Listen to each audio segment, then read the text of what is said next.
السلام علیکم ورحمۃ اللہ وبرکاتہ۔ الحمدللہ رب العالمین الرحمن الرحیم مالک یوم الدین ایاک نعبد و ایاک نستعین۔ حضرات سامعین ناظرین، یہ دین اسلام کے اندر اللہ رب العالمین نے ایک ایسی فطرت رکھی ہے کہ جب بھی آپ دین اسلام کو بیان کریں گے تو آپ کے مخالفین آپ کے بارے میں باتیں کریں گے۔ جہاں پر بھی اہل توحید بات کریں گے ان کی مخالفت کرنے کے لیے اہل مشرک جو ہے وہ تیار بیٹھے ہوئے ہیں۔ گویا کہ جہاں پر بھی اللہ کے نبی صلی اللہ علیہ وسلم کی زندگی، انبیاء علیہ السلام کی زندگی، صحابہ اکرام کی زندگی، تابعین کی زندگی، تبع تابعین کی زندگی، یہاں تک کہ ائمہ محدثین اور علماء حقہ کی زندگی کو دیکھ لیں، جو بھی دنیا میں توحید کی بات کرے گا اس کے مخالفین جو اہل شرک ہیں، جو اہل مشرک ہیں، وہ کھڑے ہو جائیں گے اور وہ اس کی آواز کو دبانے کی حتی الامکان کوشش کریں گے۔ لیکن اتنی بات ذہن کے اندر رکھنی چاہیے، کبھی بھی حق دبانے سے دبا نہیں۔ جو حق کے دائی ہوتے ہیں وہ دنیا کے کسی کونے میں بھی چلے جائیں، پہاڑوں کے اندر بھی چلے جائیں، غاروں کے اندر چلے جائیں، ان کی آواز وہاں سے نکلتی ہے اور دنیا کے کونے کونے تک پہنچتی ہے۔ ابراہیم علیہ السلام کو دیکھو، جب آپ نے بیت اللہ کو تعمیر کیا اس وقت اللہ کے گھر کی طرف لوگوں کو بلایا اور کون تھا سننے والا؟ اللہ تعالیٰ نے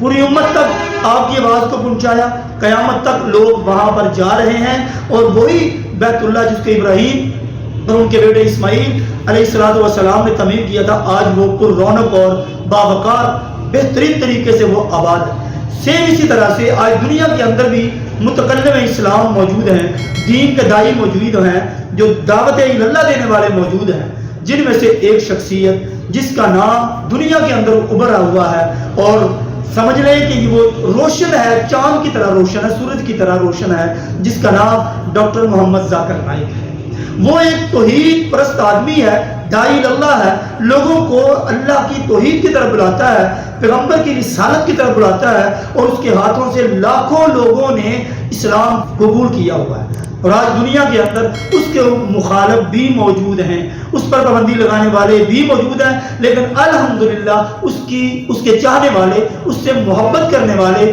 بھی لوگ بے تحاشا موجود ہیں۔